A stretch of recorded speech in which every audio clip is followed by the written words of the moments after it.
wal laili idza yaghshaha, dan demi malam apabila menutupinya, itu gelap gulita. Was sama'i wa ma banaha, dan demi langit serta pembinaannya.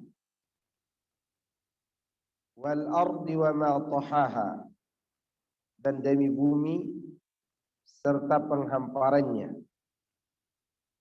Wa nafsi wa ma sawwaha, dan demi jiwa serta penyempurnaannya, itu penyempurnaan ciptaannya. Fa'alhamaha fujuraha wa taqwaha, maka dia mengilhamkan kepada jiwa itu jalan kejahatan dan jalan ketakwaannya.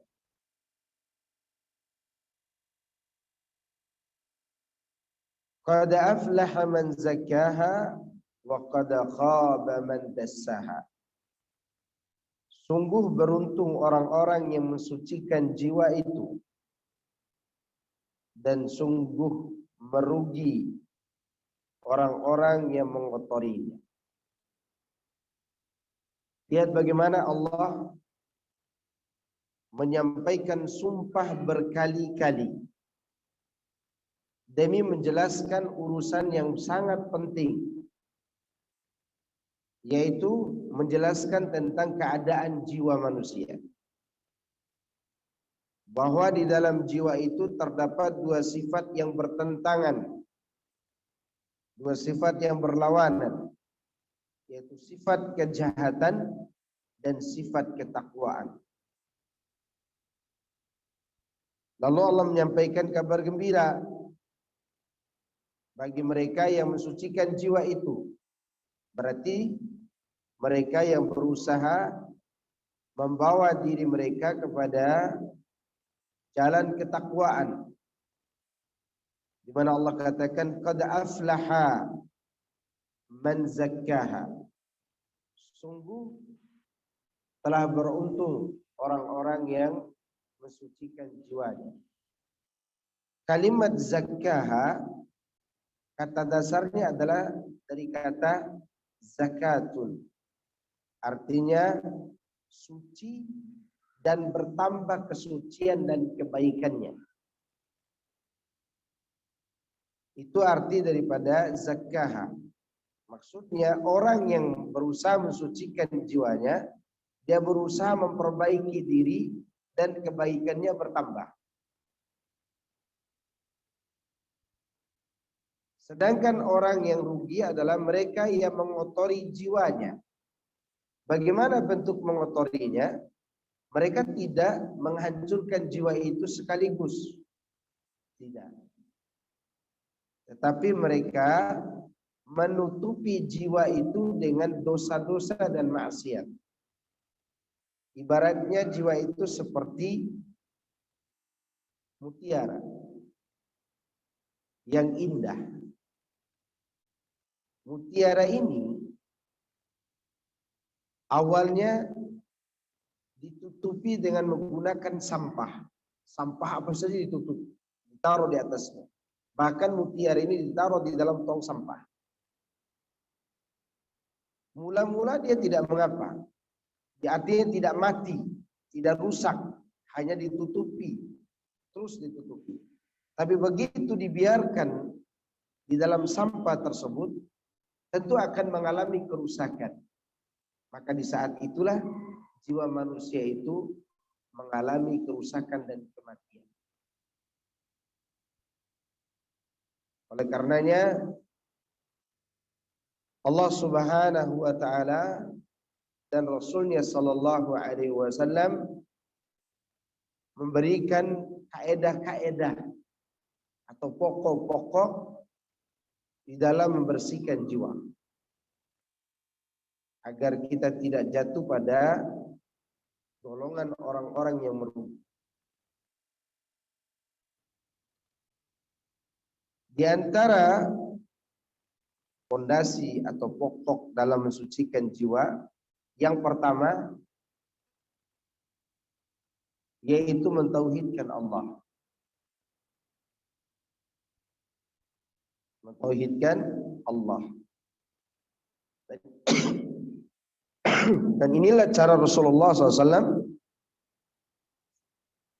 di dalam mensucikan jiwa para sahabatnya. Perhatikan tugas Nabi SAW di awal beliau diutus. Beliau diangkat sebagai Nabi dengan surat Iqra. Itu baru Nabi. Lalu beliau diangkat sebagai Rasul dengan surat Al-Muddatsir. Apa saja isi surat tersebut? Tentunya isi surat itu menggambarkan tugas seorang Nabi, seorang Rasul. Di mana Allah berfirman, Ya ayyuhal muddatsir. Wahai orang yang berselimut. Kum fa'anzir. Bangkit dan berikan peringatan.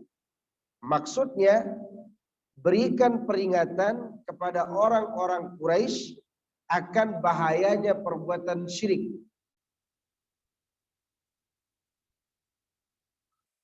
Wa rabbaka fakabbir. Dan Rabbmu agungkanlah, yakni agungkan dengan tauhid.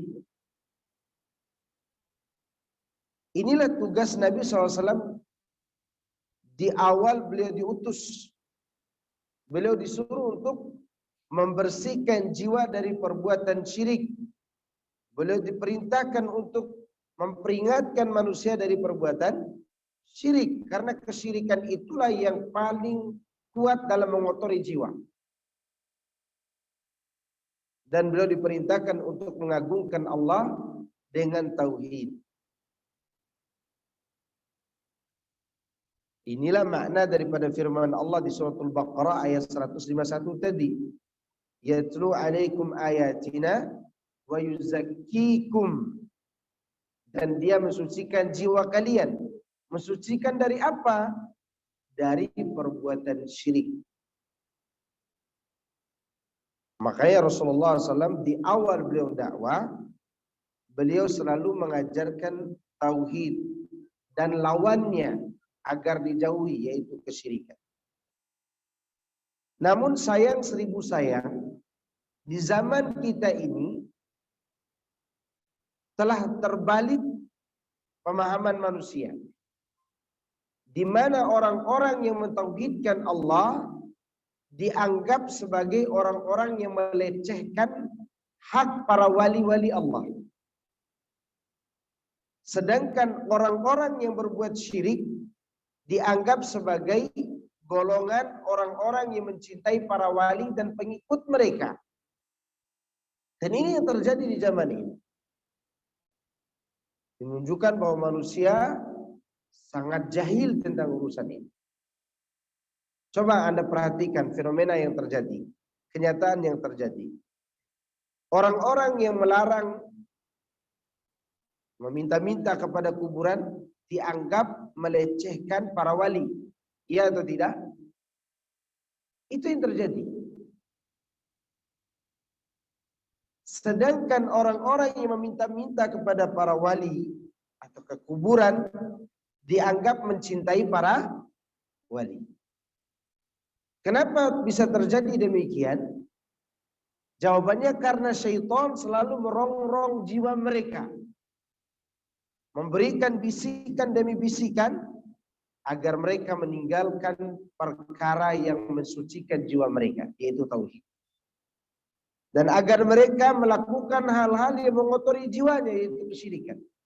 Dengan berbagai macam alasan dan argumentasi. Oleh karenanya Syekh Muhammad bin Abdul Wahab menyebutkan hal ini dalam kitabnya Ushulus Sittah. Di fondasi yang pertama, poin yang pertama, di mana beliau mengatakan, "Falamma sara ala aktsaril ummati ma sara, adhhara lahum syaitanul ikhlas fi surati tanaqqusis salihin wa taqsir fi huquqihim." Wa adhhara lahum syirka billahi fi surati muhabbati salihin wa atba'ihim. Tatkala kebodohan merajalela di tengah-tengah umat ini, syaitan tampil sebagai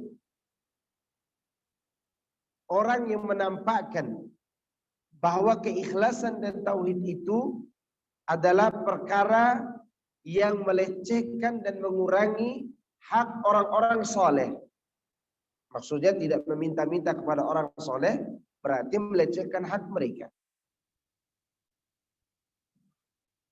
Dan syaitan menampakkan kesyirikan dalam bentuk mencintai orang-orang soleh. Dan seakan-akan mereka lah pengikut orang-orang soleh. Maka disinilah pentingnya membahas tentang tauhid. Karena yang merusak jiwa manusia pertama kali adalah kesyirikan itu. Lihat bagaimana Allah mengutus seluruh para rasul demi menjelaskan urusan ini. Ya, menjelaskan tentang tauhid. Walaqad ba'atsna fi kulli ummatin rasulan an i'budullah wajtanibu taghut. Dan sungguh kami telah mengutus pada tiap-tiap umat seorang rasul agar menyeru umatnya sembahlah Allah, jauhi taghut. Begitu para nabi mensucikan jiwa umatnya. Bahkan Ibnu Qayyim rahimahullah ta'ala menyebutkan, di antara tugas para nabi yang paling penting ada 3 poin. Pertama, memperkenalkan Allah kepada umatnya. Baik memperkenalkan nama-namanya maupun sifat-sifatnya serta perbuatan Allah. Yang kedua, para nabi dan rasul itu mereka mengajarkan umatnya untuk mengenal jalan yang mengantarkan mereka kepada Allah.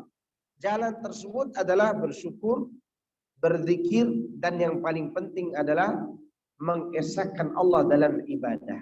Itulah firman Allah dalam surah Yasin. Wa ani'buduni hadza siratun mustaqim. Hendaklah kalian beribadah hanya kepadaku. Inilah jalan yang lurus. Sedangkan yang ketiga, kata Ibnu Qayyim, yaitu menyampaikan kepada umatnya balasan yang terbaik bagi mereka yang mentauhidkan Allah.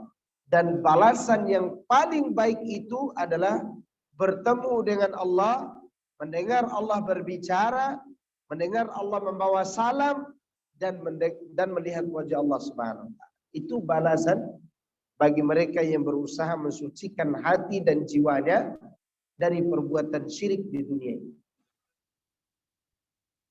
Semua amalan kebaikan tidak ada artinya kalau tidak mentauhidkan Allah. Saya mau bertanya kepada jemaah, siapa orang kafir yang paling baik di dunia ini? Ada yang bisa jawab? Orang kafir yang paling baik di dunia ini siapa?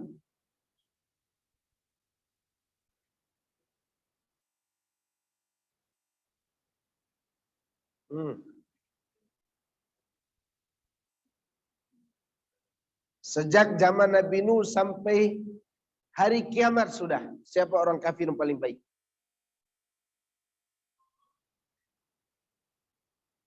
Ada yang bisa jawab?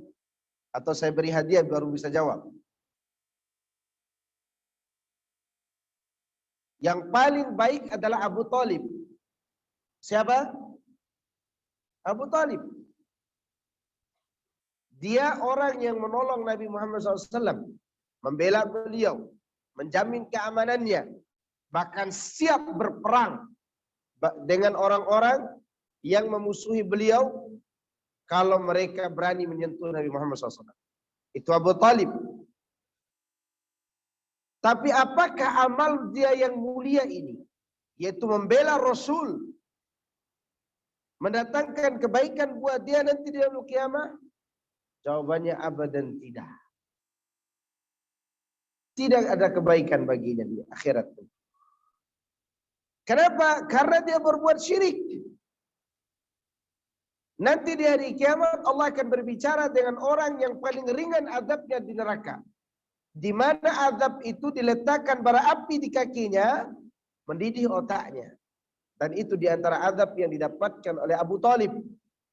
Allah bertanya kepada mereka, yang paling ringan azabnya. Allah mengatakan,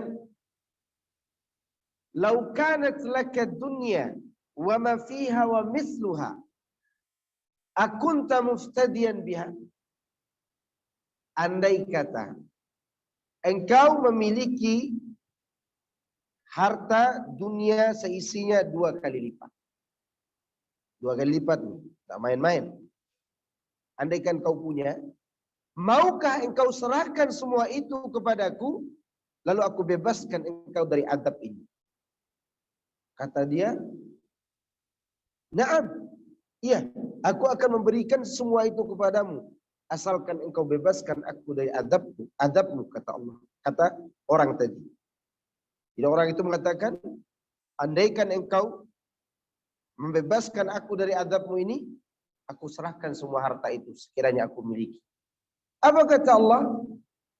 "Innama aradtu minka ahwana min hadha, alla tusyrik. Fa'abaita illa syirka."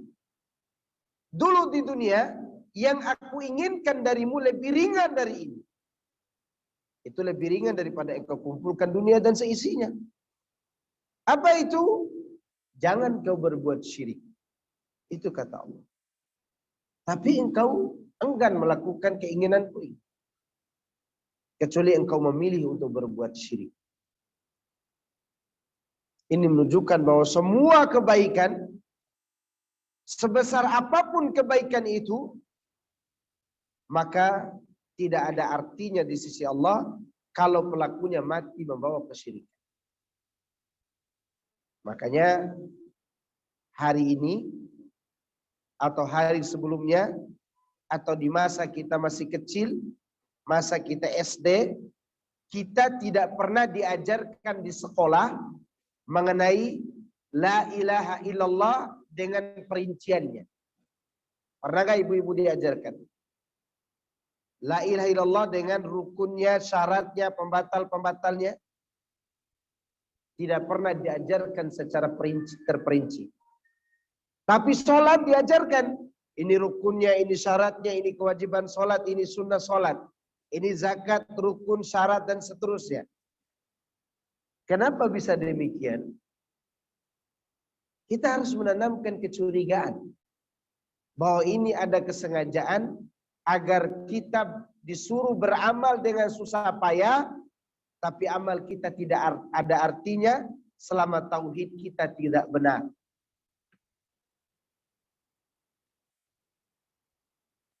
Karena kita tidak diajarkan fondasi, kita diajarkan membangun.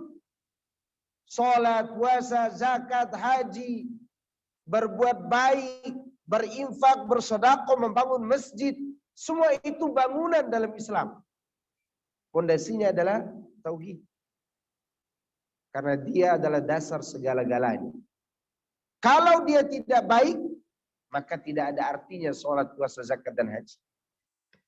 Untuk apa seseorang pergi haji puluhan kali ke tanah suci, tapi pulangnya dia malah mengajak orang lain untuk meminta-minta di kuburan? Ada artinya. Maka pondasi pertama dalam mensucikan jiwa adalah mentauhidkan Allah dan mempelajari tauhid serta mengajarkannya kepada umat manusia. Yang kedua, yaitu berdoa kepada Allah. Yang kedua, berdoa. Doa termasuk salah satu sarana untuk membersihkan jiwa. Karena doa adalah perkara yang paling disukai oleh Allah Subhanahu wa taala dan paling mulia di sisi Allah. Rasulullah SAW mengatakan dalam Sahihul Bukhari, Beliau mengatakan,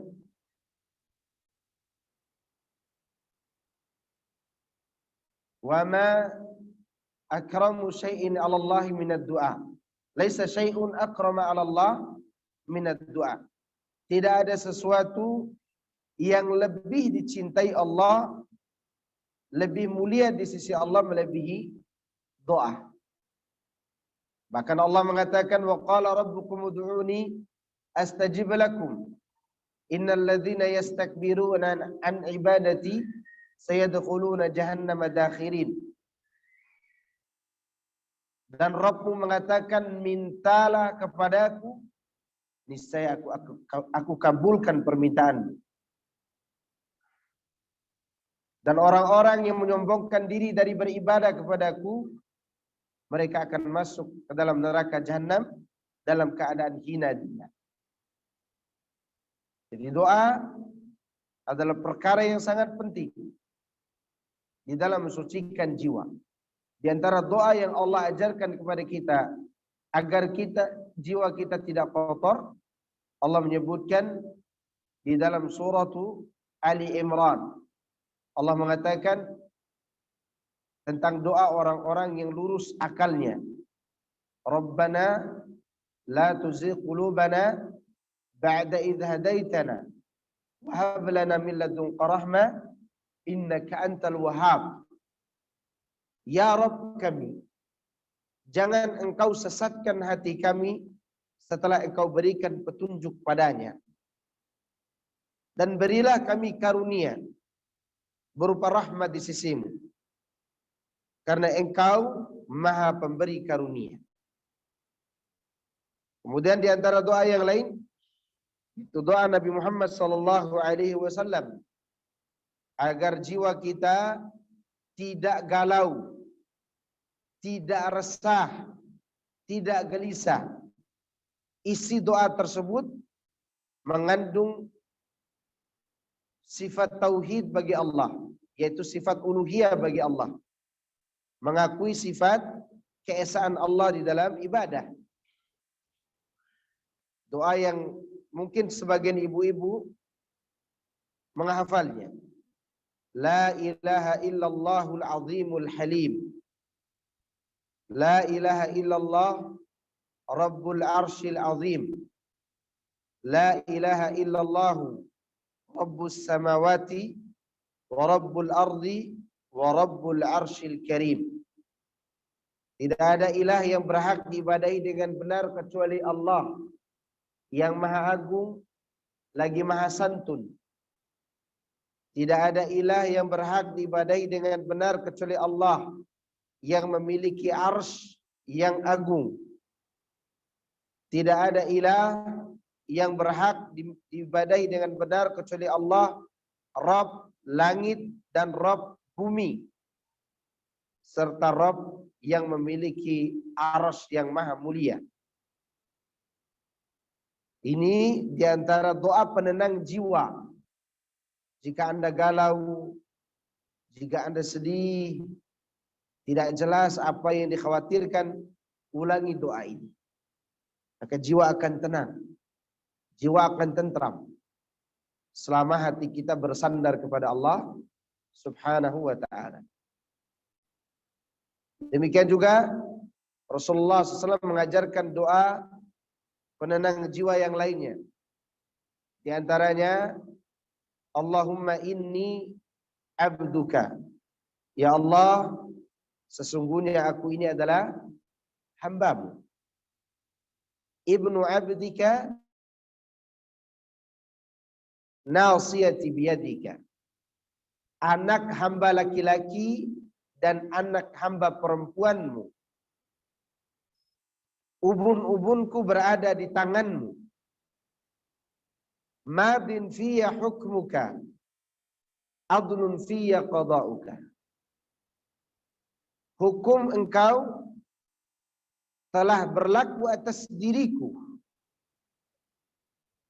baik hukum takdir yang wajib diimani maupun hukum syariat yang wajib untuk dilaksanakan.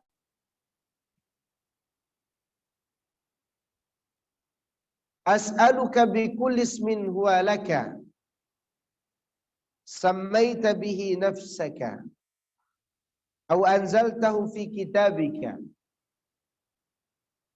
aw 'allamtahu ahadan min khalqika aw ista'tharta bihi fi ilmil ghaibi 'indak.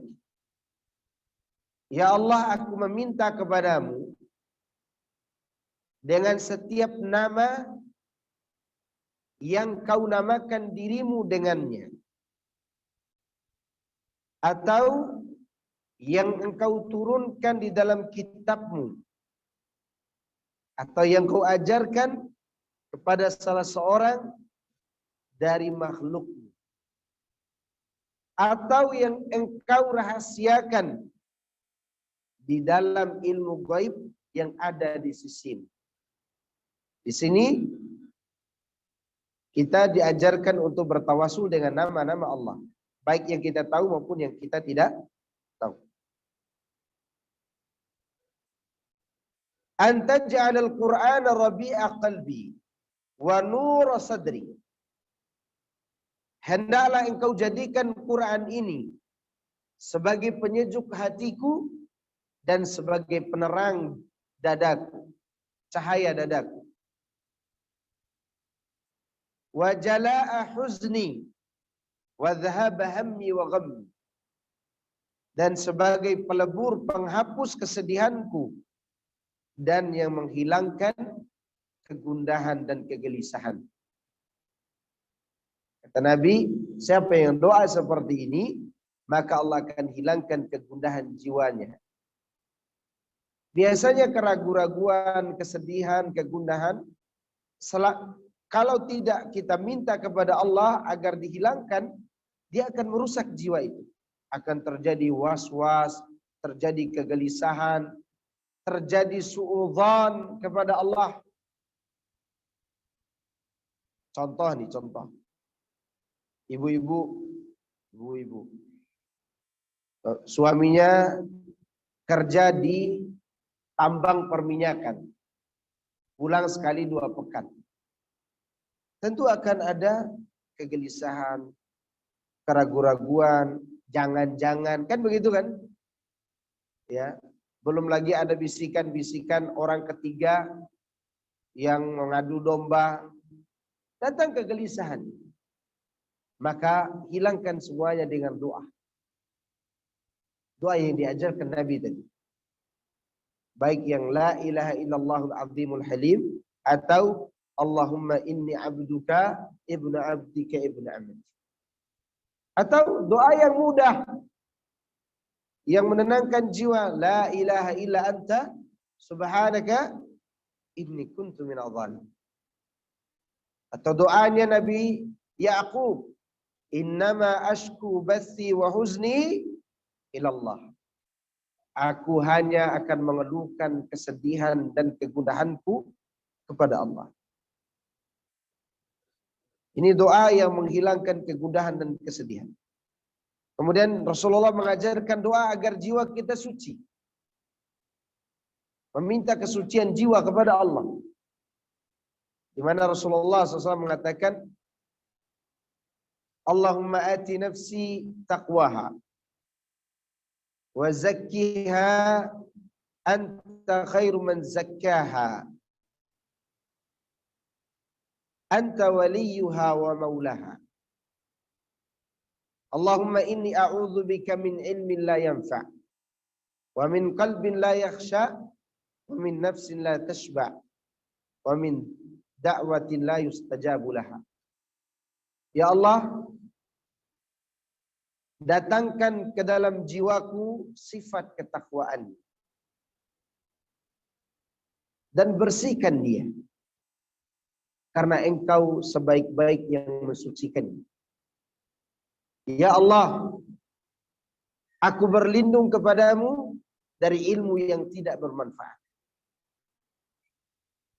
dan dari hati yang tidak pernah khusyuk, serta dari jiwa yang tidak pernah puas, dan dari doa yang tidak dikabulkan. Ini doa kita meminta kepada Allah, karena hanya Allah yang bisa menolong dan melindungi jiwa kita.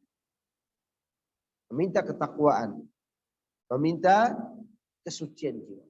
Atau doa yang sering kita ucapkan, Allahumma inna nas'alukal huda wat tuqa wal afafa wal ghina.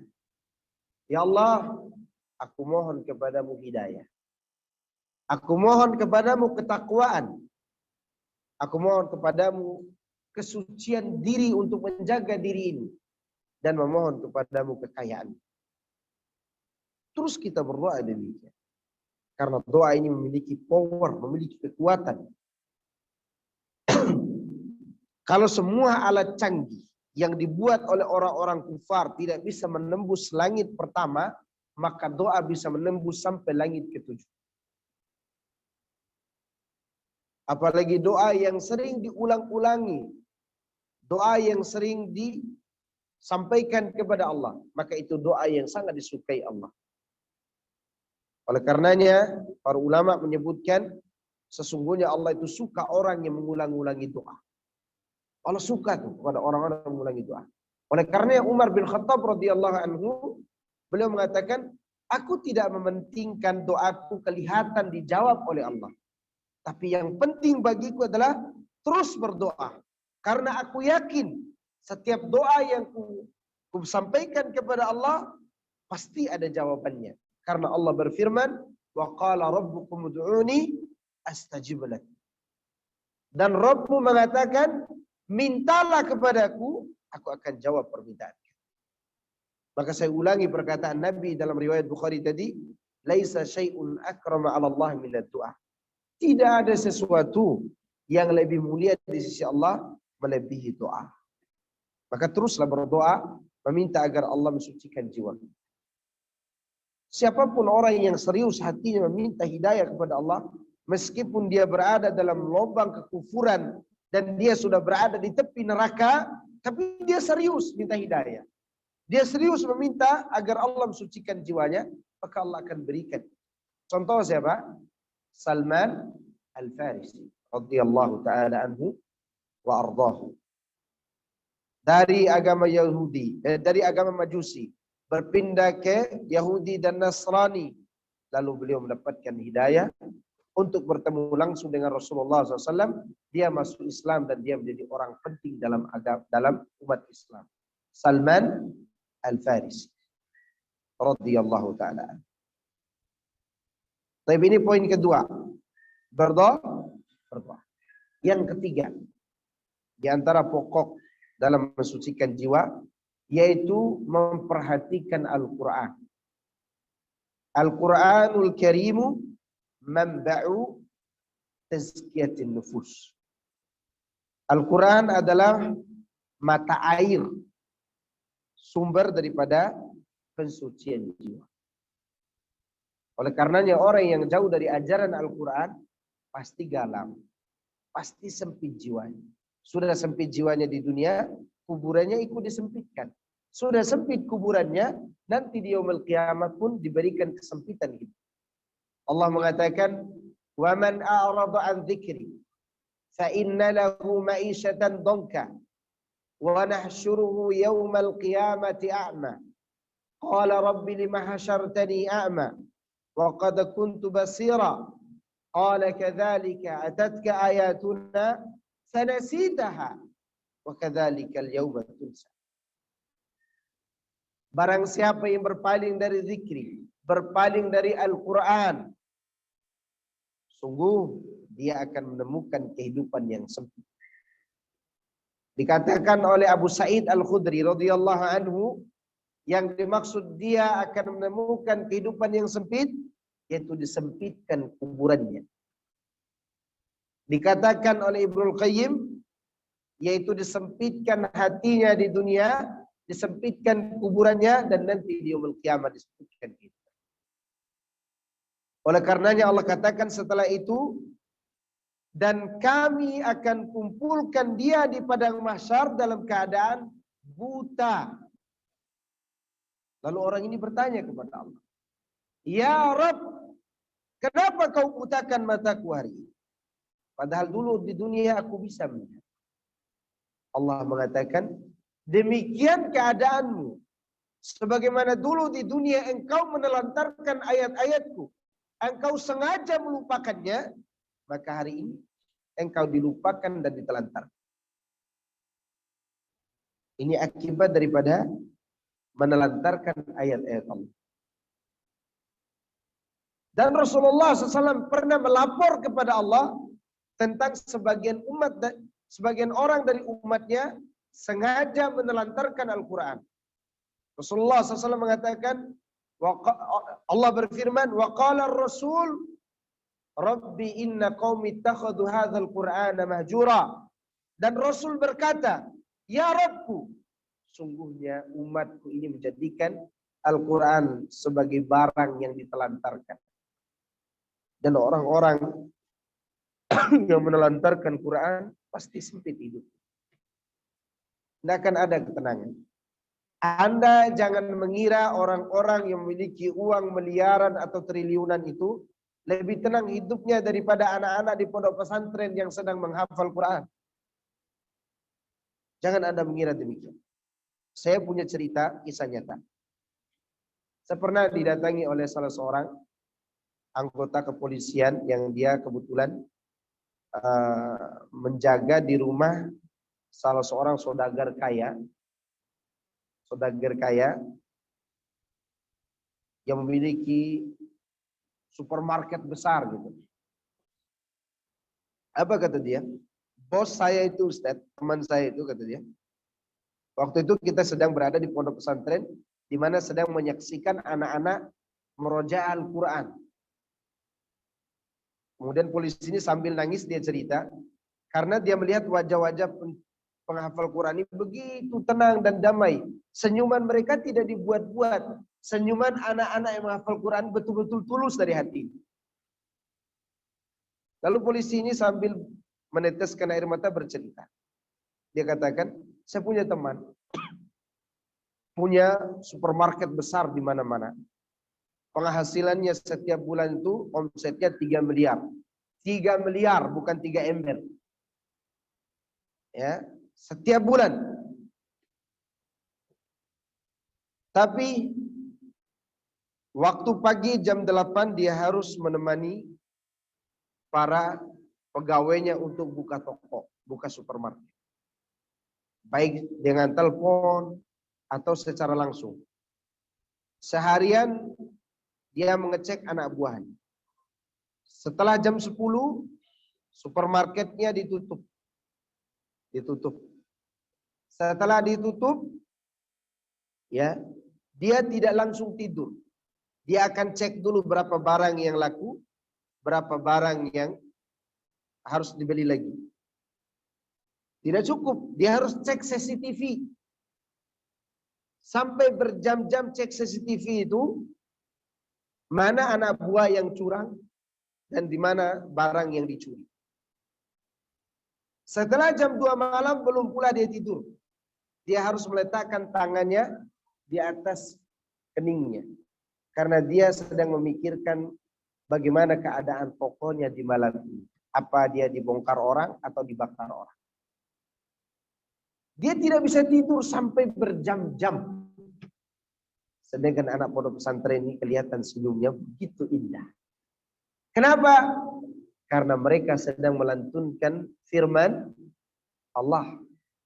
Mereka sedang mengambil firman Allah yang ada dalam mushaf itu untuk mereka letakkan di dalam sebuah wadah yang kecil bentuknya, tapi luas sifatnya yaitu Al-Quran, yaitu qalbu, hati. Subhanallah, perbandingan hidup orang kaya dengan orang yang sederhana hanya terletak pada kebahagiaan yang hakiki dan kebahagiaan yang dibuat-buat. Kebahagiaan hakiki dimiliki oleh mereka yang memuliakan Al-Quranul Karim. Maka pantas Nabi mengatakan dalam doa tadi, anta ja'alal Qur'ana rabi'a qalbi. Hendaklah engkau jadikan Quran sebagai penyejuk hatiku. Tahu rabi'a qalbi? Yaitu air kehidupan yang menghidupi hatiku. Rabi kalau diartikan bukan dengan makna yang maknawi, tapi makna hakiki. Rabi itu adalah air hujan yang turun dari langit, airnya sejuk, airnya itu tidak menimbulkan banjir. tapi menumbuhkan tumbuhan-tumbuhan yang berguna baik bagi manusia maupun hewan ternak. Itu Rabi'.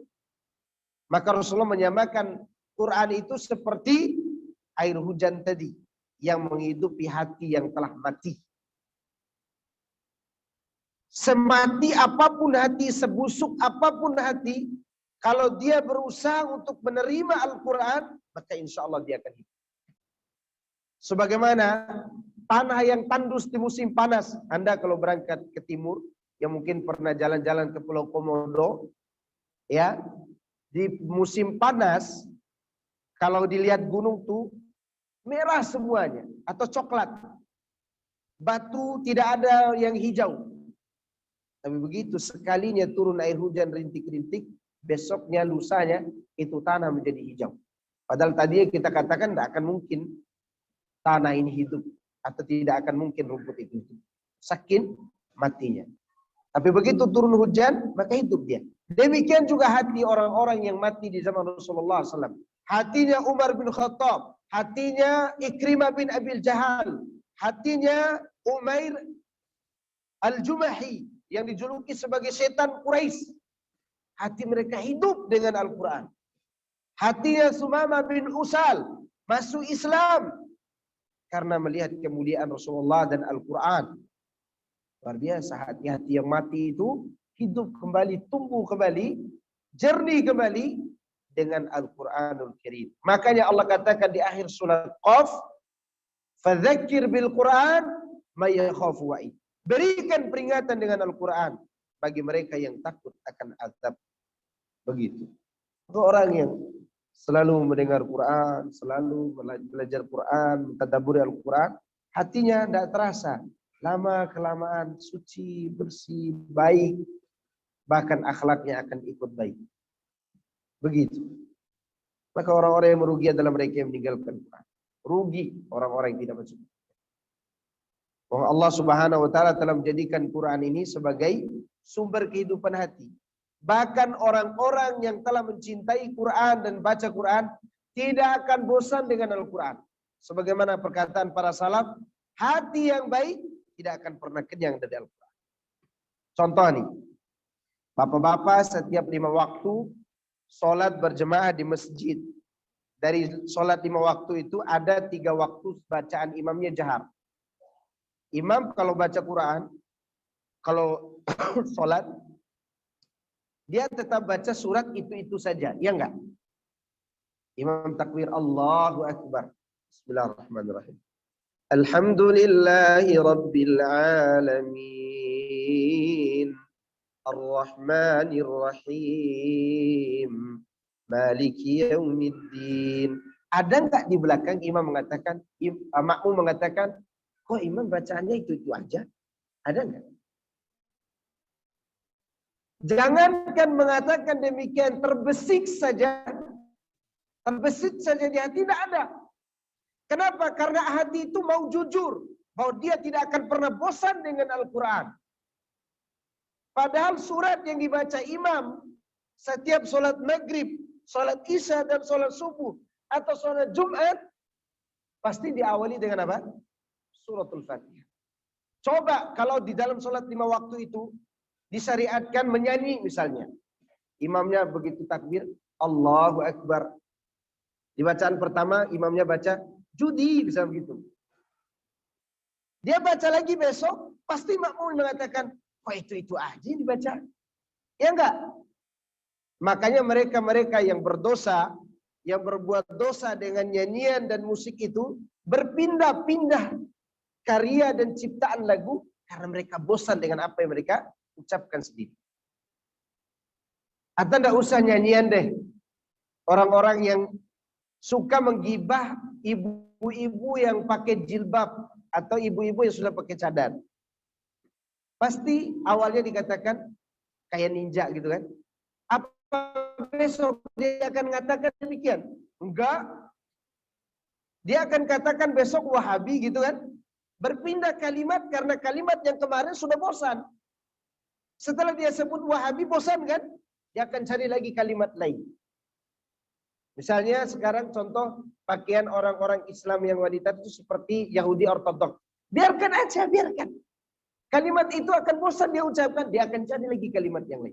Tapi Al-Quran 30 juz yang ada di zaman Rasulullah SAW sampai sekarang tidak akan pernah bosan orang membacanya. Ya enggak? Tidak bosan. Yang dihafal di pondok pesantren itu Al-Quran 30 juz. Yang dimurojaah oleh yang menghafalnya yaitu Al-Quran itu juga. Bukan puisi yang mereka murojaah. Itu menunjukkan bahwa hati ini semakin baik, semakin cinta kepada Al-Quran, dia akan semakin membutuhkan baca Al-Quran. Maka orang yang baca Al-Quran akan tenang hidup. Ya, bahkan bukan hanya tenang hidupnya saja, malaikat saja ikut tenang berada di sisinya, di sampingnya. Contoh, Usaid bin Hudayr, salah seorang sahabat dari kalangan Ansor. Dulunya dia dari suku Aus, wakil daripada Sa'ad bin Mu'adz. Semenjak dia mendengarkan Al-Quran yang dibaca oleh Mus'ab bin Umair di saat dia masuk Islam pertama kali, sejak itu sampai dia dipanggil kembali oleh Allah, dia selalu cinta baca Quran. Makanya suatu malam dia pernah melihat para malaikat yang datang di atas atap rumahnya. Dia lagi baca Al-Quran. Begitu dia baca, kudanya di luar ribut. Ada sesuatu nih. Dia keluar, dia tengok kiri kanan gitu. Jangan-jangan ada pencuri. Dia lihat tidak ada. Masuk lagi. Kemudian dia baca lagi, kudanya ribut. Dia khawatir kuda yang ribut ini mengganggu anaknya yang sedang tidur. Lalu dia tengok ke atas atap rumahnya. Di atap rumahnya itu ada awan-awan tebal. Yang di dalam awan itu, di tengah awan itu ada cahaya. Dan awan itu semakin meninggi sampai ke langit. Disusun. Karena khawatir, dia tertidur. Lalu pagi hari dia ceritakan itu kepada Nabi SAW. Nabi SAW mengatakan, ya Ibnu Hudayr, ikra. Ibnu Hudayr, teruskan bacaanmu. Tilka malaikatun tatanazzalu likira'atika.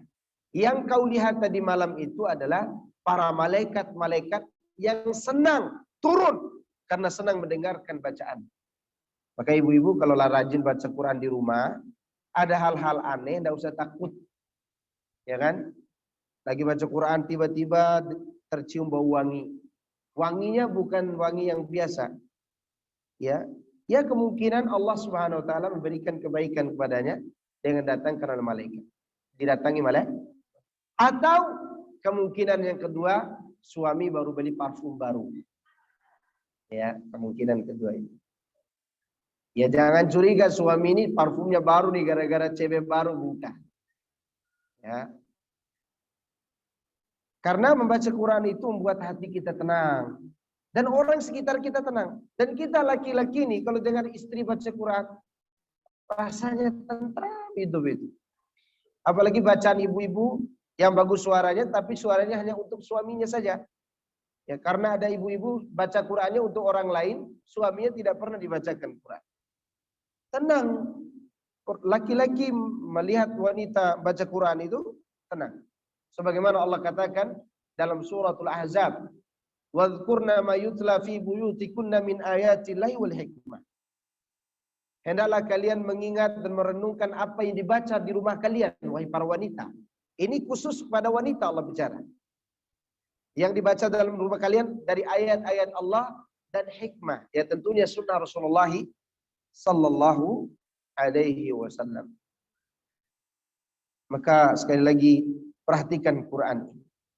Kitabullahil matin. Kitab Allah yang sangat kokoh. Dan bagaimana kita tidak senang. Yang kita baca ini surat yang dikirim oleh siapa? Oleh Allah. 114 surat. Dan Allah tidak menuntut kita untuk memaksakan diri baca semua dalam satu hari. Tidak. Target kita adalah, sudahkah kita baca Quran? Alangkah lebih baiknya kalau bisa baca 1 juz sehari, 2 juz sehari. Tapi kalau tidak mampu, maka targetkan. Apakah hari ini kita sudah baca Quran? Itu yang kita target.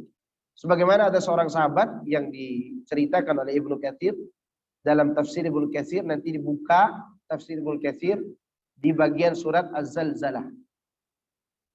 Ada sahabat datang meminta kepada Nabi SAW untuk diajarkan Al-Quran. Nabi menyuruh dia, coba kau baca surat-surat yang dimulai dari Alif Lam Ra. Sahabat itu mengatakan, tidak sanggup ya Rasul. Kalau begitu kau baca surat-surat yang mulai dari Hamim. Dia katakan dia juga tidak sanggup. Aku tidak sanggup ya Rasul. Kalau begitu kau baca saja surat Zalzalah. Maka sahabat tersebut membacanya dan mengatakan, aku tidak sanggup menambah lebih dari ini. Nabi mengatakan, demi Allah, kalau dia jujur, maka Allah akan masukkan dia ke surga. Berarti apa yang kita targetkan? Membaca. Karena orang yang masuk surga nanti, Allah katakan, la yukallifullahu nafsan illa wus'aha. La nukallifu nafsan illa wus'aha, kata Allah dalam ayat yang lain. Kami tidak membebani jiwa kecuali dengan kesanggupannya, yaitu kesanggupan dia beramal soleh. Di antaranya adalah baca Al-Quran. Nah, besok atau hari ini kita memasuki bulan Muharram, bulan Dzulhijjah. Dan disinilah kita berpacu untuk baca Quran. Banyak orang hanya bersemangat beramal soleh di bulan Ramadan, tapi di awal bulan Dzulhijjah mereka lupa bahwa di awal-awal bulan ini juga kita dianjurkan memperbanyak amal soleh, di antaranya baca. Baik. Ini poin yang ketiga dari tazkiyatun nufus, pokok tazkiyatun. Yang keempat, mencontohi Rasulullah SAW atau menjadikan beliau sebagai teladan. Tentunya di sini teladan dalam 3 perkara. Pertama, dalam urusan akidah. Menteladani Rasulullah SAW dalam 3 perkara yang paling pokok. Pertama, menteladani beliau dalam urusan apa? Akidah, keyakinan. Ya. Di mana kita meyakini sesuatu yang tidak dilihat oleh mata kita, serta tidak didengar oleh telinga kita secara langsung. Kalau datang kabar dari Nabi SAW, hal-hal yang berkaitan dengan akidah ini, masuk akal atau tidak, wajib kita imani dan kita ikuti. Itu pertama. Kemudian yang kedua, menteladani beliau dalam urusan ibadah. Menteladani beliau dalam urusan apa? Ibadah. Yang ketiga, menteladani beliau dalam urusan akhlak. Dalam masalah apa? Akhlak. 3 hal ini, kalau dipilih 2 saja, maka 2 ini bisa rusak. Kalau dipilih, ada orang mengatakan yang penting baik akhlak dan bisa beribadah. Masalah keyakinan tidak terlalu penting misalnya. Maka akhlak dan ibadah pun akan rusak. Kalau akidahnya rusak. Maka menteladani Nabi itu dalam 3 perkara ini. Siapa yang berhasil menteladani Rasulullah SAW dalam 3 perkara ini dengan sebaik-baiknya, maka dia akan disambut oleh malaikat di surga nanti di yaumul qiyamah, di pintu surga. Malaikat mengatakan, salamun alaikum tibtum fadkhuluha khalidin. Kesejahteraan atas kalian. Salamun alaikum, kesejahteraan atas kalian. Kalian telah berbuat baik. Sesadi mengatakan baik ucapannya, baik keyakinannya, dan baik ibadahnya. Itu baik 3 hal tadi. Ya. Silakan kalian masuk ke dalam surga, kekal selama-lamanya. Tapi dengan syarat 3 hal ini harus betul-betul baik.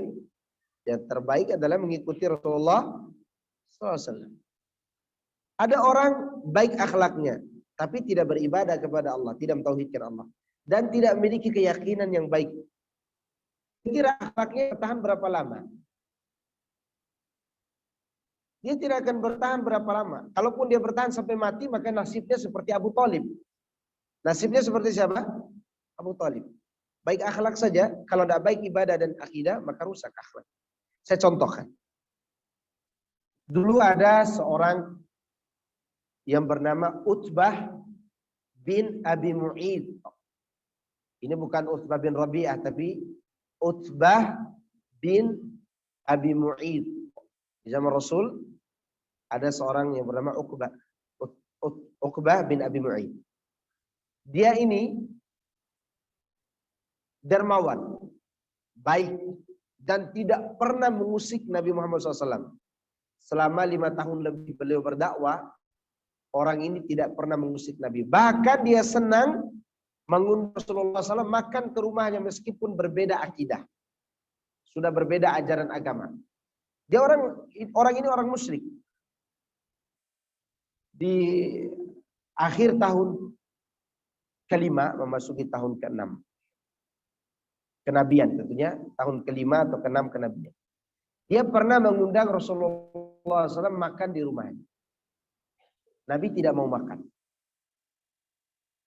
Kemudian Utbah bertanya, kenapa engkau tidak mau makan? Nabi SAW mengatakan, aku tidak akan makan makananmu ini sampai engkau mengakui agamaku agama yang benar. Utbah karena dia orang baik, dia katakan juga bahwa agamamu agama yang benar dan agama yang baik. Maka Rasulullah makan.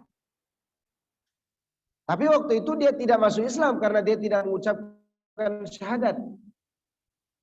Setelah dia Rasulullah SAW makan, tersebarlah berita bahwa Utbah telah berpindah agama. Karena dia telah mengakui Islam sebagai agama yang bagus dan baik. Karena tersebar berita dia ini seorang donatur, dermawan. Dermawan itu biasanya nama dia terkenal di mana-mana, iya enggak? Begitu dia didengar oleh temannya yang ada di Syam bahwa dia beragama, temannya ini datang dari Syam. Dengan semangatnya dia datang untuk memboikot Utbah.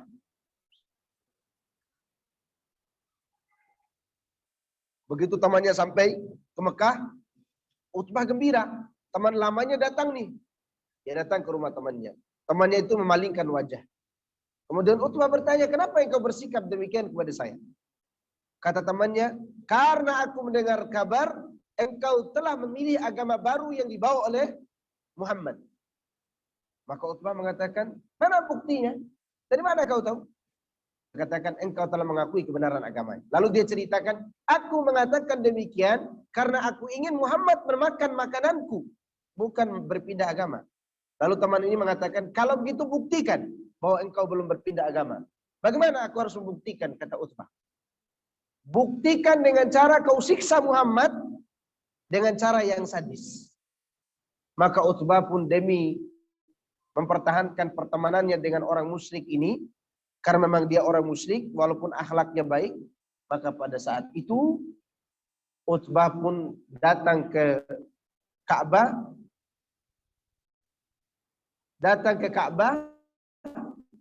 lalu menginjak tengkuk Nabi SAW yang sedang sujud. Itulah penyiksaan yang sangat buruk yang dirasakan Nabi SAW, yaitu diinjak tengkuknya pada saat beliau sujud. Bayangkan. Siapa yang menginjaknya? Orang yang bagus akhlaknya tapi rusak akidah dan ibadah. Maka keliru orang mengatakan yang penting baik akhlaknya, tidak penting bagus akidah dan bagus ibadah. Keliru, sangat keliru. Yang benar itu adalah tiga-tiganya harus baik, harus mengikuti apa yang diajarkan oleh Rasulullah Sallallahu Alaihi Wasallam. Oleh karenanya Allah katakan, laqad kana lakum fi Rasulillahi uswatun hasanah. Sungguh telah ada pada diri Rasul suri tauladan yang baik. Bagi siapa? Bukan bagi orang-orang yang berdagang, atau orang-orang yang membuat pabrik, atau orang-orang membuat handphone dan HP dan motor dan mobil, bukan bagi mereka. Tapi bagi liman kana yarjullah, bagi mereka yang mengharapkan bertemu dengan Allah. Berarti dia punya akidah yang bagus. keyakinan yang kuat tentang Allah Azza wa Jalla. Wal yaumal akhir, dan mengharapkan kehidupan akhirat yang baik. Wa dzakarallaha katsira, dan bagi mereka yang sering mengingat Allah, baik dalam sholatnya, baik dalam zakatnya, baik dalam puasanya, baik dalam umrahnya, baik zikirnya sehari-hari, baik dalam doanya, mereka selalu mengingat kepada Allah. Di mana kita bertauladan? Ketika melaksanakan semua itu, ketika mendatangkan semua keyakinan tadi, bertauladan kepada Rasulullah Sallallahu Alaihi Wasallam. Ya, ini poin yang keempat. Saya tambah poin kelima, yaitu takhliyah wa tahliyah. Apa takhliyah? Membersihkan yang buruk dan menanam yang baik. Berusaha kita bersihkan perkara-perkara buruk yang ada pada diri kita, agar kebaikan itu tumbuh. Ya, kalau keburukan masih ada dan kita berbuat baik, jangan-jangan kebaikan ini akan terus mati karena masih ada hama. Sama seperti orang yang menanam tanaman yang berguna di sawah atau ladangnya. Dia penting menanam tapi tidak dibersihkan hama seperti rumput dan yang lainnya. Maka kira-kira tanamannya tumbuh nggak? Tumbuh, tetapi tumbuhnya tidak begitu sehat. Bahkan setelah tumbuh pun dia akan mati. Ya nggak? Maka itu butuh membersihkan akhlak yang buruk, lalu menghiasi diri dengan akhlak yang baik. Dan itu perlu perjuangan, perlu usaha. Yang mana usaha tersebut tidak gampang. Tidak gampang. Karena harus dilakukan takhliyah dan tahliyah. Membersihkan yang buruk dan menghiasi dengan kebaikan. Itulah sabda Nabi SAW. Wa atbi'i sayyi'atal hasanata tamhuha. Ikutkan perbuatan burukmu dengan perbuatan baik, niscaya perbuatan baik itu akan menghapus keburukanmu. Kalau kita hari ini berbuat dosa, berusahalah bertaubat kepada Allah Subhanahu wa taala agar kita mendapatkan kebaikan, bahkan Allah merubah keburukan itu menjadi perbuatan baik. Sebenarnya masih ada beberapa poin yang mau saya sampaikan, tapi pertanyaan sudah sampai ke saya. Berarti ini isyarat bahwa waktu kita menyampaikan materi sudah berakhir. Insyaallah sekarang kita akan melanjutkan dengan tanya jawab. Kalau ada waktu lain kali saya akan lanjutkan lagi beberapa poin. Masih ada 5 poin lagi yang akan saya jelaskan. 5 poin yang tersisa itu yang keenam, yaitu menutup semua jendela yang mengeluarkan kita dari kebaikan kepada keburukan. Kemudian diantaranya menghilangkan ujub, yang ketujuh, menjauhkan diri dari apa? Sifat ujub, berbangga diri. Yang kedelapan, memilih teman yang baik. Memilih apa? Teman yang baik. Kematian dan kehidupan akhirat. Ya. Dan yang ke-10, mengenal jiwa, mengenal sifat-sifat jiwa.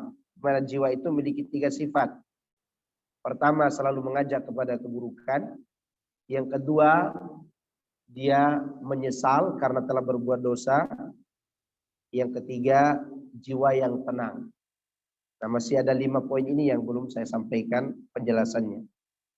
Tapi kalau ada waktu, insya Allah kita akan membahas di lain kesempatan. Di sini ada tanya jawab nih.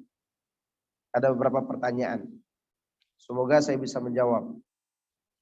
Kalau tidak bisa, jangan kecewa.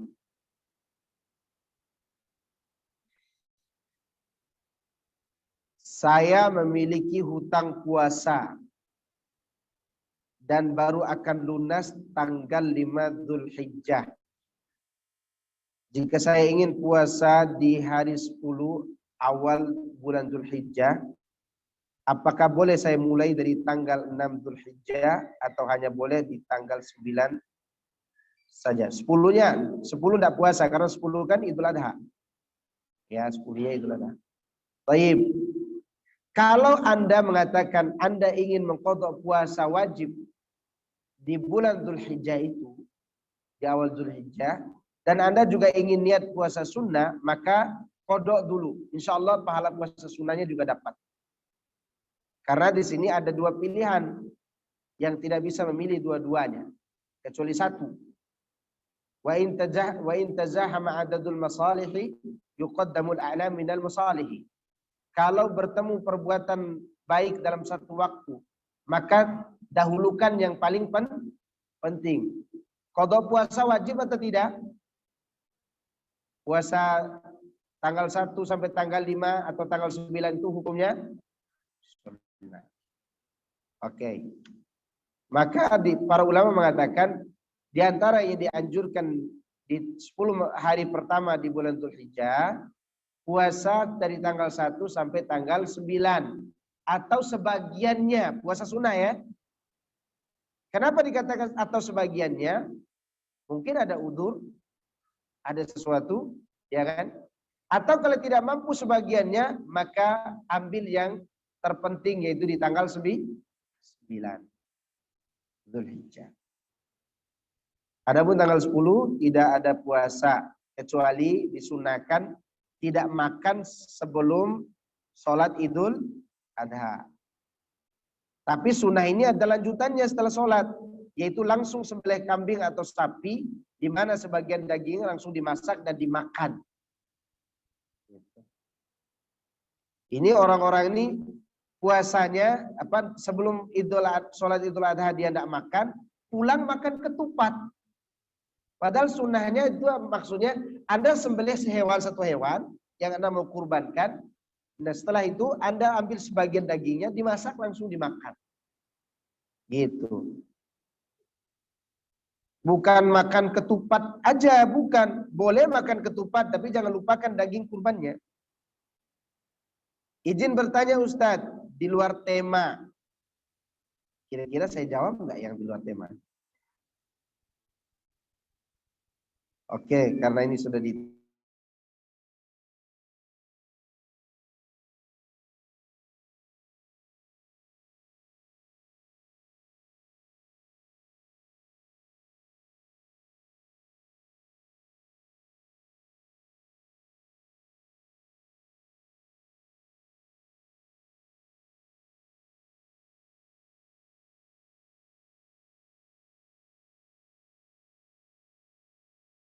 orang tua yang masih mempercayai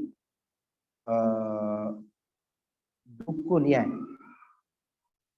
Uskun apa dukun? Ya dukun kayaknya. Cara menasihatinya yang paling terbaik Anda berbuat baik dulu kepadanya. Karena orang tua itu tidak mau digurui. Berbuat baik aja terus. Apa saja yang dia sukai diteliti. Berikan. Sehingga sepatah dua patah kata yang kita sampaikan, dia akan hargai. Dan ini tidak boleh dihadapi dia ketika dia mau berdebat. Cara menghadapi orang tua ketika dia mau berdebat, jangan dihadapi. Ya, jangan dihadapi. Itu diperlakukan dengan baik. Semoga dengan itu dia akan berpikir ternyata anak-anakku yang ngaji ini baik sekali akhlak. Tapi kelihatan semakin hari semakin membenci. Berbuat baik saja. Insya Allah. Allah akan memberikan pertolongan. Dan minta kepada Allah dan berdoa. Berdoa terus minta hidayah buat orang. Sebagaimana Abu Hurairah meminta doa Nabi Sallallahu Alaihi Wasallam agar orang tuanya masuk Islam. Padahal orang tuanya Abu Hurairah itu selalu melecehkan dan menghina Rasulullah Sallallahu Alaihi Wasallam. Atau cari temannya yang dia segani, yang dia hargai, atau ustadz yang dihargai, minta nasihat untuk orang tua itu. Kalau orang tua belum bisa menerima nasihat kita. Ustadz, kalau suami gak pernah kerja dan gak ngasih uang, haruskah kita ikhlas? Suami itu tidak boleh malas. Dan suami yang malas akan menimbulkan malapetaka dalam rumah tangga. Ya, apalagi suami itu dinafkahi oleh istrinya secara sengaja. Sengaja nikah dengan janda kaya gitu kan. supaya kekayaan istrinya bisa dia makan setiap hari dan dia tidur main game, bangun tidur main game. Ada nggak suami kayak gitu? Ada. Dan kemarin tuh baru 2 hari yang lalu. Waliyadzubillah, semoga Allah tidak memberikan ujian ini kepada kita. Ada ibu-ibu dan orang awam. Suaminya itu setiap hari main game, tidur, makan, tidak kasih nafkah ke istri. Sampai istrinya kering air susunya, punya bayi. Tentu anaknya ini nangis terus. Istrinya akhirnya stres, kehilangan kesadaran. Dia gigit 2 pipi anaknya sampai mati. Dosa siapa itu? Dosa suami dan istri yang stres. Sampai dia tidak sadar anaknya sudah mati. Bahkan orang-orang yang melihat anaknya mati pun, dia katakan anak saya belum mati, katanya. Dan suaminya tidak mau bertanggung jawab. Ya. Maka jika seorang istri mendapatkan suami seperti ini, kalau suaminya itu bisa dinasehati,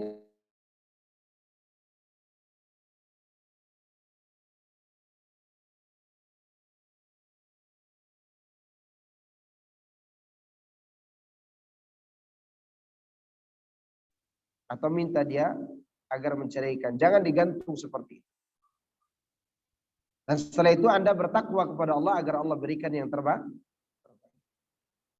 Yang tidak layak juga waliyadzubillah seorang suami tidak memberikan nafkah kepada istri. Wanita itu dijadikan sebagai ratu seharusnya. Ratu itu kan di rumah. Begitu pulang matanya sudah indah dipandang. Wanginya wangi minyak wangi, tak wangi minyak nyong-nyong. Ya kan? Bagaimana dia bisa wangi, bisa cantik kalau dia disuruh bekerja, udah bekerja, pekerjaan jadi kuli pula. Si suami setiap waktu lihat HP, di HP dia lihat artis. Mau istrinya seperti artis tapi dia tidak mau mencari nafkah. Semoga Allah memberikan kebaikan kepada ibu yang bertanya ini agar Allah beri hidayah kepada suaminya. Ya. Kita hanya memohon demikian. Adukan semuanya kepada Allah. Jangan dulu memilih perceraian, tapi pilih dulu nasihati, banyak berdoa, membawa suami ke pengajian. Kalau tidak mau juga setel kajian di rumah besar-besar gitu. Ya, supaya dia ditegakkan hujah dulu. Ditegakkan hujah dulu agar dia sadar. Ya kalau tidak punya juga sampai berbahaya seperti yang saya ceritakan tadi, apa boleh buat? Memilih maslahat yang lebih baik, meringankan mudarat. Tapi ingat, perceraian itu kalau baik caranya dan dibarengi dengan ketakwaan kepada Allah, biasanya Allah akan berikan jalan keluar. Makanya ayat yang berbunyi wa may yattaqillah yaj'al lahu makhraja itu terdapat dalam surat apa? Surat Tolak, surat perceraian. Makanya kenapa orang yang cerai banyak yang tidak baik kehidupannya karena dia tidak bertakwa kepada Allah. Dan alasan cerainya tidak benar. Kalau seperti ini insya Allah sudah benar kalau sudah ditegakkan hujah kepada suaminya, doa sudah diaturkan, kemudian suami tidak bisa dinasihati dan seterusnya sampai mudaratkan seperti tadi, maka pilih pilihan lain. Bagaimana cara mendoakan suami yang sudah meninggal selain doa Allahumma ighfir lahu warhamhu wa'afi? Itu sudah cukup. Cukup mendoakannya. Atau doa dengan bahasa sendiri. Doa dalam sujud apa baca salawat juga Ustaz? Kalau Anda mau bersalawat silakan. Tapi salawat dengan niat untuk berdoa kepada Allah Subhanahu wa taala. Ya, doakan suami dengan doa yang seperti itu. Berarti ibu yang bertanya ini sangat sayang kepada suami. Ya, di dunia jadi orang yang dia sayangi, mati pun disayanginya. Maka dia peduli bertanya tentang doa. Masya Allah. Tahun ini perintah Pemerintah sudah menetapkan 1 Dzulhijjah jatuh pada tanggal 1 Juli. Berarti besok ya? Oh. Sementara pemerintah Saudi menetapkan 1 Dzulhijjah itu pada tanggal 30 Juni, berarti hari ini. Artinya ada perbedaan pada saat waktu wukuf di padang Arafah. Apakah kita harus tetap mengikuti kebijakan pemerintah kita atau berkiblat ke Mekah? Kalau puasa sunnahnya ikut wukuf di Arafah, ya, ikut wukuf di Arafah. Karena Arafah itu hanya ada di sana, ya. Sedangkan Idul Adha-nya ikut pemerintah. Karena dulu ada para sahabat yang melaporkan kepada sebagian sahabat lainnya, kalau salah kepada Abdullah bin Abbas atau Abdullah bin Umar, saya lupa, di antara keduanya, bahwa pemerintah menyuruh sholat Idul Adha besok saja, bukan hari ini. Padahal hari ini jatuh pada tanggal 10 Dzulhijjah waktu itu. Maka para sahabat menunda sholatnya sampai besok, karena mengikuti apa? Pemerintah. Jelas? Baik. Itu jawaban sederhananya, agar tidak membingungkan lagi. Apa boleh berkurban 1 orang 1 hewan kurban kambing dalam 1 keluarga? Yang terbaik bapak saja. Kalau mau ada 5 hewan atas nama bapak semuanya. Atas nama bapak. Lalu yang lainnya ikut dalam pahala. Ustadz, ana mau nanya, untuk membaca Al-Quran apa saja adabnya? Apakah kalau membaca Al-Quran harus menutup aurat dan memiliki wudhu? Pertama, wudhu. Itu sunnahnya, sunnah muakkadah. Yang kedua, berusaha menghadirkan hati dalam membacanya. Apa hati yang dihadirkan pertama kali? Hati yang gembira karena di depan baca surat dari Allah. Coba Anda dulu dikirim surat cinta dari seorang. Ini ibu-ibu pemudi-pemudi klasik. Yang dulunya kalau cinta di sekolah pakai surat cinta. Itu dulu, ya kan? Begitu datang selembar surat dari sang pujangga yang dia cintai. Dia buka suratnya ternyata bahasa Sunda. Sedangkan dia orang Bima. Gimana cara memahaminya? Udah bacain aja karena disayang kan. Disayang, baca saja. Berulang dia baca, berusaha dia pahami. Tapi rasa senang ada. Rasa senang apa? Ada. Kenapa dia senang? Karena yang mengirim surat ini orang yang dia sayangi dan dia hargai. Sekarang di depan kita bukan surat dalam bentuk bahasa Sunda, tapi surat dalam bentuk bahasa Arab, yang mana Allah Subhanahu wa taala yang telah mengirimnya dan menurunkannya kepada Rasulullah SAW dan diajarkan kepada kita. Lalu kita baca dengan senang hati. Diulang-ulangi agar kita paham. Itu poin yang kedua, yaitu menghadirkan hati dengan senang dan berusaha ingin memahami. Walaupun seayat 2 ayat. Yang ketiga, kalau bisa dalam keadaan normal, kita membacanya menghadap kiblat. Ya, itu diantara adabnya. Apakah menutup aurat? Ya, kalau tutup aurat besar, iya. Kalau wanita, lebih sempurna lagi kalau dia baca memakai pakaian yang bagus di rumahnya. Ya, kalau dia misalnya cuman tutup biasa aja kepalanya, rambut masih terurai, tapi di dalam kamar, nah masalah juga dia baca. Yang penting dia sudah wudhu dan dia suci. Baik. Ini pertanyaan yang ini panjang kali ini. Ini kayaknya bukan pertanyaan, pernyataan. Pernyataan. Bayangkan tuh, kayaknya udah niat banget ditulis. Saya bacakan aja ya. Kasihan udah bertanya. Ini juga. Sudah lama sejak saya lulus kuliah, namun belum juga mendapatkan pekerjaan tetap. Sehingga saya masih menumpang hidup dengan orang tua saya.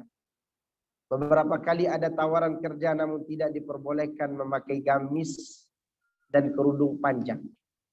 Jadi saya tolak. Semenjak ayah saya pensiun, keluarga kami hidup dengan sangat pas-pasan. Saat ini saya hanya bekerja sambilan yang kadang ada dan kadang tidak. Kondisi saya sangat memberatkan keluarga saya. Orang tua saya menyuruh untuk menerima saja pekerjaan meskipun tidak boleh memakai pakaian syar'i. Namun saya sudah nyaman dengan pakaian syar'i. Kembali saya mendapat tawaran pekerjaan namun lagi-lagi melarang memakai pakaian syar'i. Orang tua saya mengatakan tidak mengapa selama menutup dada dan celananya lebar. Apakah tawaran pekerjaan ini ujian untuk saya atau rezeki bagi saya? Haruskah saya mengikuti yang orang tua saya perintahkan? Karena saya merasa ragu dan tidak nyaman dengan pakaian yang kurang menutupi lekuk tubuh keseluruhan. Baik, poin pertama, saya katakan semoga Allah memberikan hidayah kepada Anda agar istiqomah. Ingat, kalau seorang menjalankan syariat Allah sudah sampai kepada tahap kebutuhan dan merasa kurang kalau kehilangan itu, maka itu menunjukkan dia telah benar-benar memperbaiki kesempurnaan imannya. Karena ada orang pakai jilbab karena hanya meyakini itu kewajiban. Itu bagus keyakinan. Tapi ada orang yang lebih baik lagi dari itu. Bukan hanya melaksanakan kewajiban, tapi sudah menjadi bagian dari kebutuhan hidupnya. Bahkan sudah menjadi darah dagingnya. Kalau itu dilepas akan hilang tangannya. Ini sudah bagus. Baik, ini poin pertama. Yang kedua, mengenai perintah orang tua ini, maka ini tidak harus dikerjakan, tidak wajib. Karena ini adalah perintah untuk melanggar syariat Allah Subhanahu wa taala. Maksud hadis Nabi, banyak banyak wanita berpakaian tapi telanjang, bukannya memakai pakaian you can see my ketek, itu bukan. Itu sudah telanjang, itu bukan berpakaian. Yang dimaksud oleh Nabi, ada orang pakai jilbab, pakai tutup aurat, tapi lekukan badannya masih kelihatan. Itulah yang disebut berpakaian tapi telanjang. Yang memakai pakaian, kelihatan keteknya, kelihatan pahanya, pakai celana bupati, buka paha tinggi-tinggi gitu. Itu bukan berpakaian tapi betul-betul telanjang.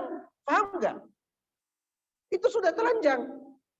Yang dimaksud dalam hadis sekali lagi, yang berpakaian tapi telanjang itu adalah mereka yang menutupi aurat semuanya, pakai jilbab pula. Tapi lekukan badannya masih kelihatan. Jelas? Baik, kalau itu jelas. Berarti pekerjaan itu jangan diterima. Apakah pekerjaan yang ditawarkan ini ujian atau tawaran? Kisah Sa'ad bin Malik. Ka'ab bin Malik, afwan. Ka'ab bin Malik ketika diboikot oleh Nabi SAW, beliau tidak mendapatkan perhatian dari Nabi, tidak pula boleh berdagang di pasar, tidak ada yang beli. Ya, hidupnya selama 50 hari 50 malam itu betul-betul sempit. Belum lagi di 10 hari terakhir dari 50 hari itu, istrinya ikut memboikot dia. Istrinya ikut memboikot dia. Jangankan pekerjaan dan ekonomi. Istrinya yang selama ini tidur di sampingnya, dia masih muda ini. Kalau dia umur 80-70 tahun, udah masalah, udah tidak berselera. Ini masih punya semangat tinggi untuk mendekati istrinya. Istrinya dilarang oleh Nabi, jangan dekati Ka'ab bin Malik. Ikut boikot juga. Bayangkan, ikut apa? Boikot. Akhirnya dia suruh istrinya, kamu pulang saja ke orang tuamu. Kenapa? Karena ibaratnya aku ini lagi haus. Di depanku ada es campur, tapi tidak boleh diminum. Udah lebih baik jangan dibawa es campur ini. Disingkirkan saja. Begitu maksudnya. Paham kan ibu-ibu? Yang sudah menikah paham. Udah kamu pulang aja ke orang tuamu. Di saat-saat seperti itu ada ujian, tawaran yang lebih besar dari masalah ekonomi. Ada orang Nasrani datang dari luar kota Madinah mendengar kabar tentang Ka'ab bin Malik. Ka'ab, kami tahu engkau diboikot oleh sahabatmu yaitu Muhammad. Kami akan tawarkan engkau ikut kami menjadi panglima perang kami, masuk agama kami. Kami akan angkat engkau sebagai orang penting di negara kami. Kira-kira itu ujian apa? Rezeki. Ujian. Apa kata Ka'ab bin Malik? Demi Allah, aku diuji oleh Allah dengan diboikot ini tidak seberapa dibandingkan ujian tawaran tadi. Ya enggak? Kata Ka'ab bin Malik. Tawaran ini bukan tawaran kerja jadi apa lagi itu kan? Tawaran ini jadi pejabat di negara orang lain. Pejabat di negara, bukan pekerja di instansi. Paham gak? Lebih tinggi jabatannya. Di sisi yang lain tidak ada yang mau bicara dengan Ka'ab dari kalangan kaum muslimin. Ujian gak ini? Ini ujian. Ini ujian juga. Kata Ka'ab bin Malik, ini ujian yang lebih besar daripada diboikot. Maka dia tolak itu. Demi mempertahankan apa? Agamanya. Jelas contoh ini? Semoga Allah Subhanahu wa taala memberikan keistiqomahan bagi ibu yang bertanya ini. Bagi saudari yang bertanya ini. Dan semoga Allah memberikan pekerjaan yang baik. Kalau dia belum dapat jodoh, semoga dia dapat jodoh yang bertanggung jawab, yang bisa memberikan kebaikan pada dirinya dan keluarganya. Apa boleh memberikan ini sudah tadi. Seorang suami tidak menjalankan kewajiban sholat hampir sepanjang hidupnya, begitupun membaca Al-Quran karena tidak ingin melakukannya ataupun berusaha melakukannya. Bagaimana hukumnya, Ustaz? Orang yang tidak pernah melaksanakan sholat sama sekali, menurut Ibnu Taimiyah dia terancam keluar dari Islam. Sama sekali ya. Beda dengan orang yang sholatnya malas-malas. Kadang dia sholat, kadang tidak. Kalau ini dirinci. Kalau dia yakini sholat tidak wajib, maka kafir. Kalau dia yakini sholat wajib, tapi dia masih malas-malas, kadang sholat, kadang tidak mau, maka dia tidak keluar dari Islam, tapi telah melakukan dosa yang lebih besar daripada dosa membunuh, dosa berzina, dosa riba, dosa-dosa besar lainnya. Selain dosa syirik dan kekufuran.